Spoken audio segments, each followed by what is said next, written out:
Mortal Kombat has fatalities, but underneath all the gore, it's basically one long, very messed up sports league. Let's dive into every tournament, who fought, who cheated, and who walked away in one piece. The Great Kung Lao's tournament, the first fall of Earthrealm's champion. Before Liu Kang was bicycle kicking his way into history, Earthrealm had another Shaolin monk champion, the Great Kung Lao. This was centuries before Mortal Kombat 1, back when the Order of Light still believed a disciplined fighter with a righteous heart could hold the line against Outworld's endless cheating. The setup was classic. Mortal Kombat, Earthrealm, and Outworld face off in the sacred tournament. If Outworld wins 10 times in a row, Shao Kahn gets the keys to the planet. No pressure. Shang Tsung, then a much younger, though still deeply untrustworthy sorcerer, was running the tournament for Shao Kahn and had already racked up 9 consecutive wins. Things looked grim until Kung Lao stepped in, defeated Shang Tsung, and became Grand Champion, halting Outworld's streak and saving Earthrealm. As Grand Champion, Kung Lao earned more than bragging rights. He got a neat immortality perk. But while Kung Lao was sparing Shang Tsung's life out of honor, the sorcerer was already plotting his revenge. Enter Goro, a half-human, half-dragon Shokan warrior with 4 arms and a winning record against literally everything. Shang Tsung unleashed Goro in the next generation's tournament, and Kung Lao finally met his match. Goro crushed Kung Lao, claimed the title of Grand Champion, and kick-started Outworld's new streak toward conquest. This one would last a full century, with Earthrealm unable to reclaim the title until Liu Kang showed up 500 years later. Mortal Kombat, MKII, Earthrealm's last stand. 500 years after Goro crushed the Great Kung Lao, Outworld was sitting on a near-perfect record in Mortal Kombat. One more win, and Shao Kahn would be redecorating Earthrealm with skull towers and lava fountains. To prevent this, Raiden, the Thunder God with the world's most impractical hat, gathered Earthrealm's best and, well, most available fighters. The lineup was weirdly legendary. Liu Kang, a disciplined Shaolin monk of the White Lotus, Johnny Cage, Hollywood's answer to What If Martial Arts But Sunglasses, Sonya Blade, Special Forces soldier on a mission to stop criminal mastermind Kano, and a few wildcard entries like Scorpion and Sub-Zero, 2 ninja rivals with a blood feud colder than Sub-Zero's ice blasts. The tournament, hosted by the ever-suspicious Shang Tsung, had one big obstacle between the Earthrealm fighters and victory: Goro, the 4-armed Shokan prince, who'd been champion for 9 straight tournaments. Most challengers didn't get past his first punch, but Liu Kang was not most challengers. Using a combo of speed, precision, and a devastating flying kick, he did the impossible. He dethroned Goro. Desperate, Shang Tsung challenged Liu Kang himself, hoping to salvage the streak, but the sorcerer's shape-shifting tricks weren't enough. Liu Kang defeated him too, officially ending Outworld's centuries-long dominance and securing Earthrealm's safety. For now.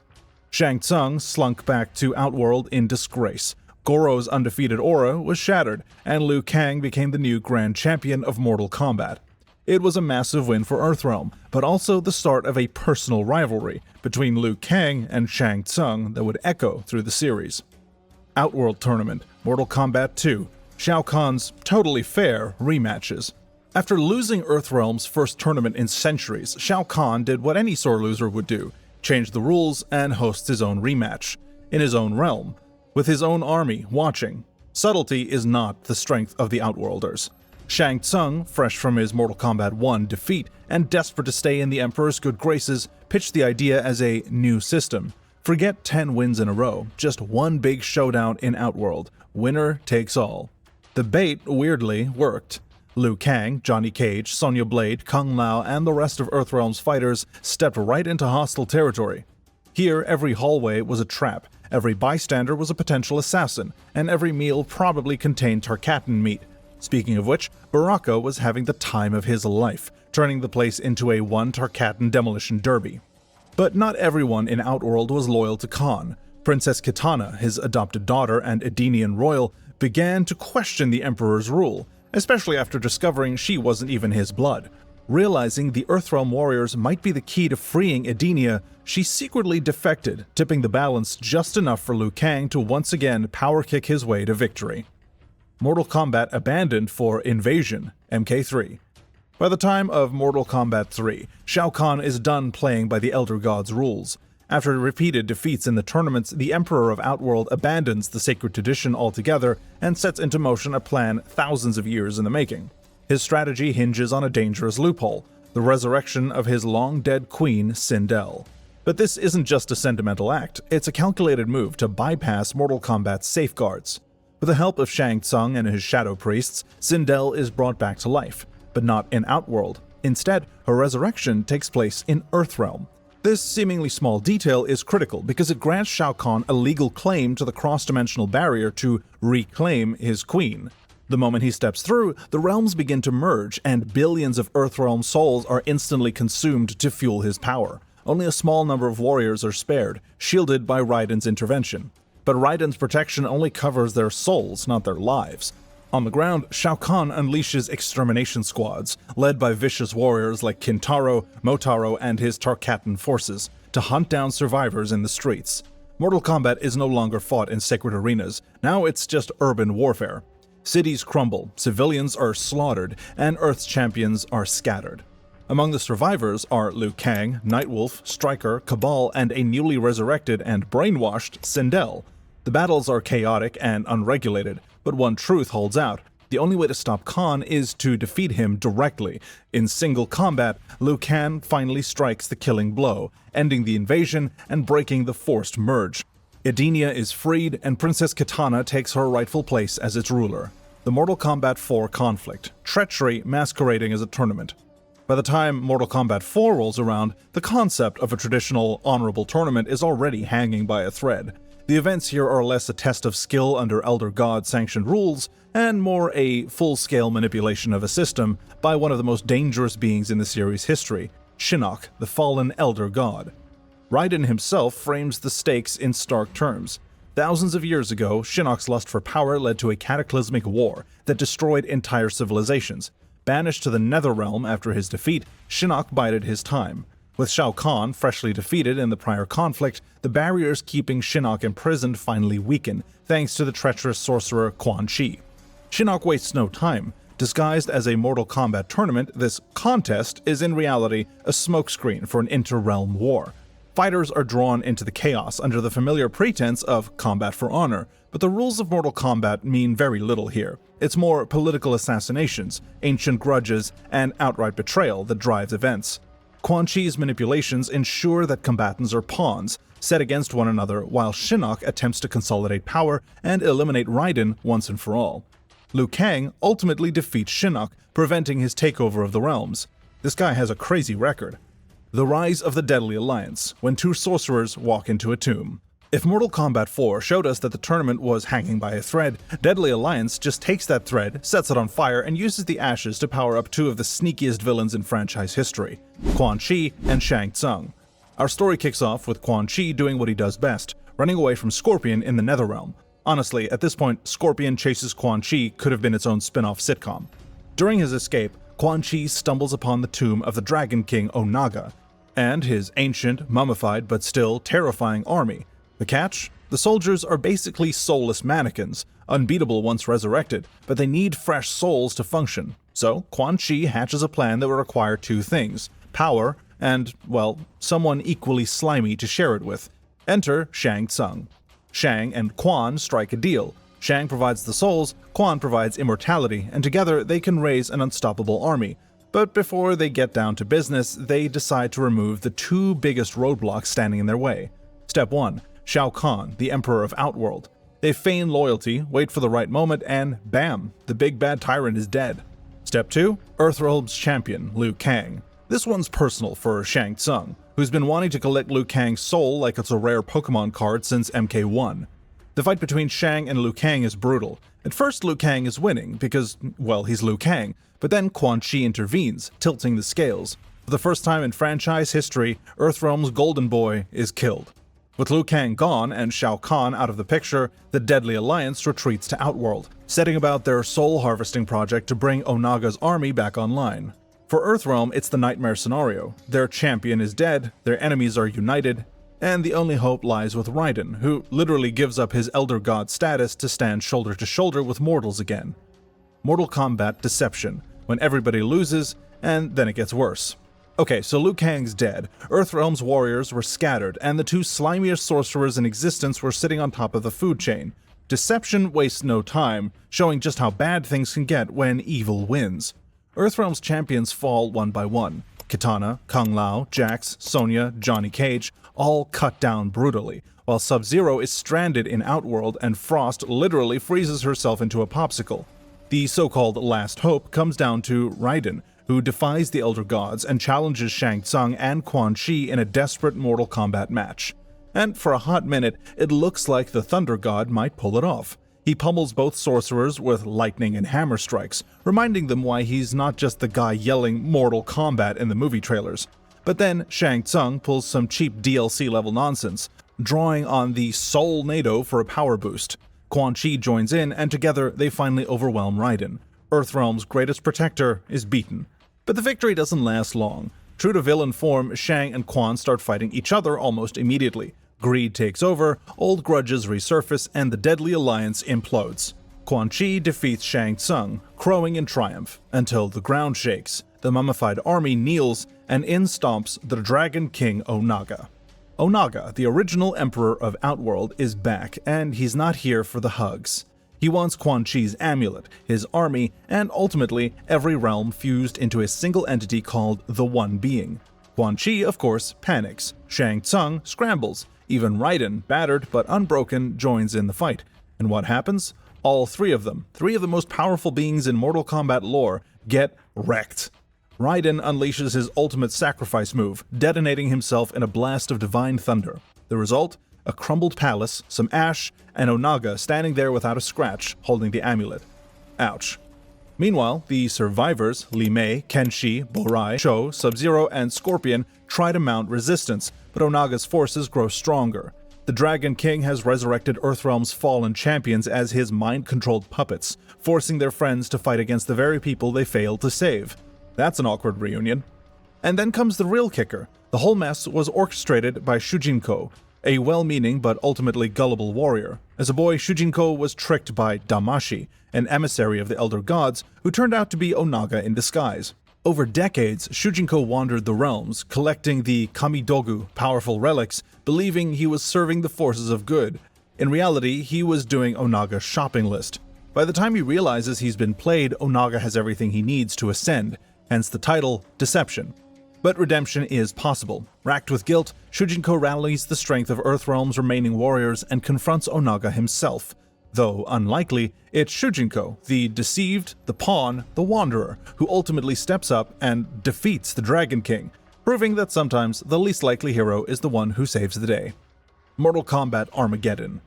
If Mortal Kombat is about epic showdowns, Armageddon's the ultimate escalation. Every warrior from every corner of the series gathered for one apocalyptic battle royale.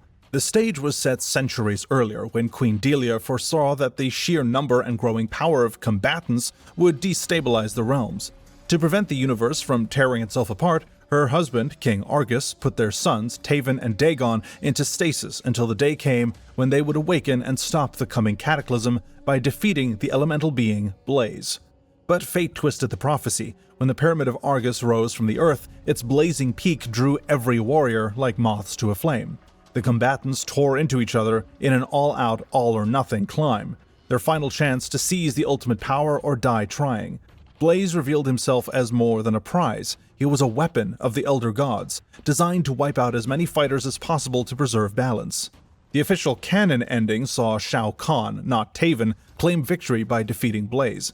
The unleashed energy obliterated nearly every warrior, leaving only Kahn and a battered Raiden to face off in the apocalypse's ashes. It was here, with death closing in, that Raiden cast his desperate message back in time, splintering reality and creating the alternate timeline that would define the 2011 reboot. Mortal Kombat 2011, the soft reboot and the broken timeline. Okay, so in desperation, Raiden used the last of his energy to send a cryptic message to his past self. He must win. That single act reshaped the course of Mortal Kombat history. The story of Mortal Kombat 2011 begins not with Armageddon, but back at the very first tournament.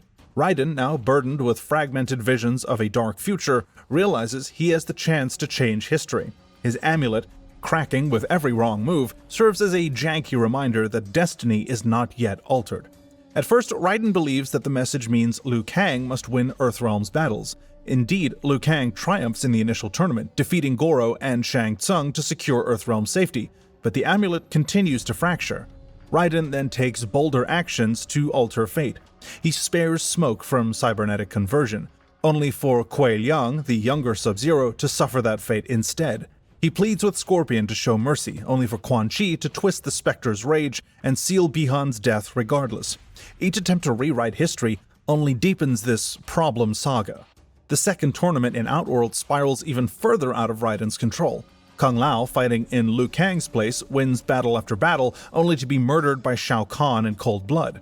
The death drives Liu Kang into a fury, straining his trust in Raiden.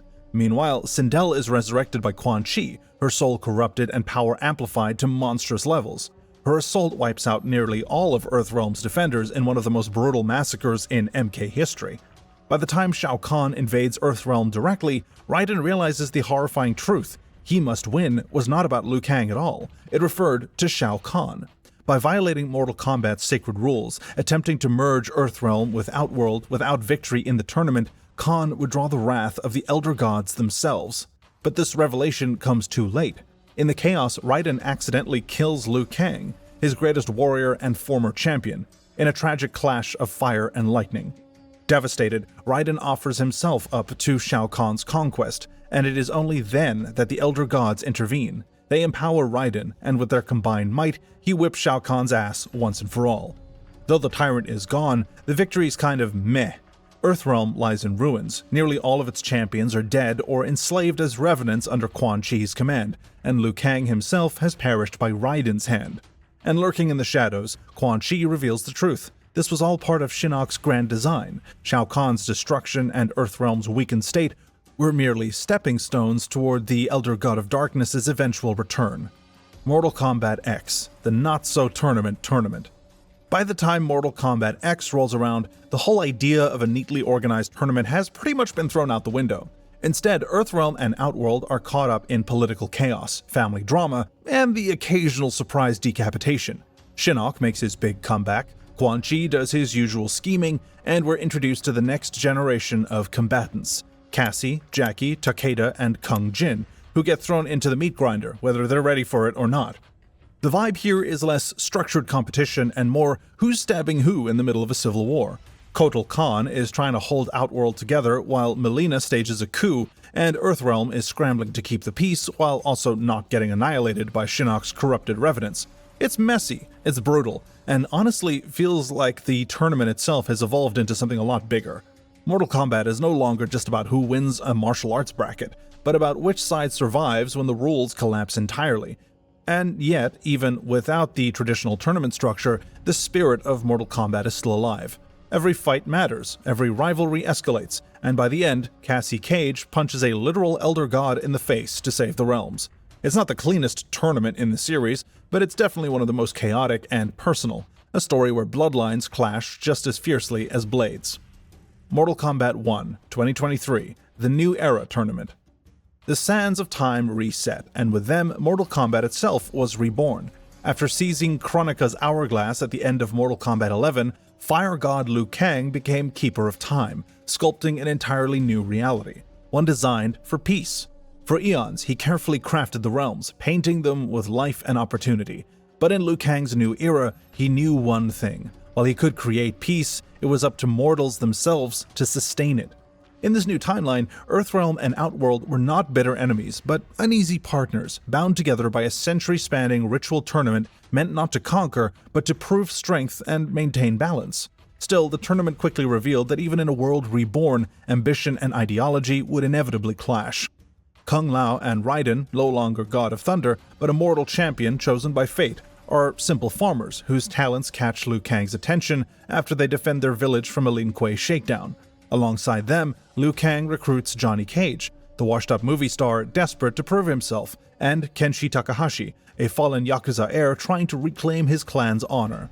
These warriors become Earthrealm's chosen reps. When the tournament begins in Outworld, Empress Sindel presides with her fierce daughter, Mileena, and the ever-looming General Shao. The battles are fierce, but respectful, a reflection of Liu Kang's attempt to rewrite history without endless bloodshed. Raiden emerges as Earthrealm's champion, defeating General Shao in the climactic match. With Earthrealm victorious, Sindel affirms their right to continued independence and peaceful coexistence. For the first time in the series' long history, a Mortal Kombat tournament ends not in treachery or despair, but in triumph and honor. Yet Liu Kang knows the peace he built is fragile, and that a mysterious force is already moving to unravel his new era. Mortal Kombat isn't just random chaos and time travel. It all starts with a tournament meant to keep the realms together.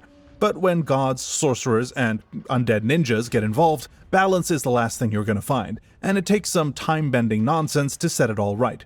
So that's our list. What did you think? Which one is your favorite? Let us know in the comments, and obviously smash that like, subscribe, and ring the bell for more epic fighting game content. We'll see you in the next video.